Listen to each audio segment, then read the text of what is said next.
দাদি আমার তো খুব ঠান্ডা লাগছে, সোয়েটার আমাকে কবে কিনে দেবে বলো না। দেখ ঘরটা তো কোনো রকমে ঠিক করেছি, 200 টাকা আছে, তোর জন্য একটা সোয়েটার কিনে দেব, তুই এখনই আমার সাথে চল। ঠিক আছে দাদি, চলো তাহলে। এই কম্বলটা কিন্তু বেশ ভালো। হ্যাঁ ভালো তো। আমার নাতনির জন্য একটা ভালো সোয়েটার দেখাও তো। হ্যাঁ দাদি, এক্ষুনি দেখাচ্ছি। এই যে এটা দেখতে পারো। বোন আমি এই দুটোই নেব, এই দুটো কম্বলে হিসাব করো তো। দাদি এই সোয়েটারটা আমাকে খুব ভালো লাগছে তাই না? 2400 টাকায় দুটো দিয়ে দেব। কি এত দাম নাকি কম্বলের? আচ্ছা এই সোয়েটারের দাম কত? 800 টাকা। আর কম্বল তো 2400 টাকার নিচে দেওয়া যাবে না। কি 800 টাকা? আমার কাছে তো 200 টাকা আছে। দেখো এই দুটো কম্বল মিলে আমি 1500 দেবো, দিলে দাও না দিলে না দাও। না ভাই 1500 টাকায় হবে না।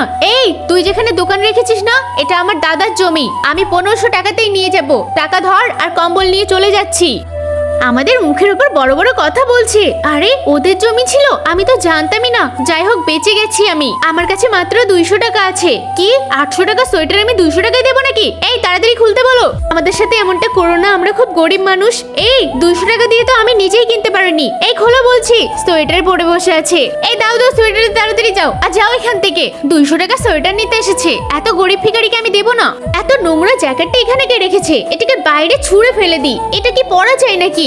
আরে ওরা কি জ্যাকেটটা ফেলে দিল? এই ছুটকি দেখি তো তোর গায়ে ঠিকঠাক মতো সোয়েটারটা হয় কিনা। দাদি আমার গায়ে একটু বড় হচ্ছে, তাও ঠিক আছে।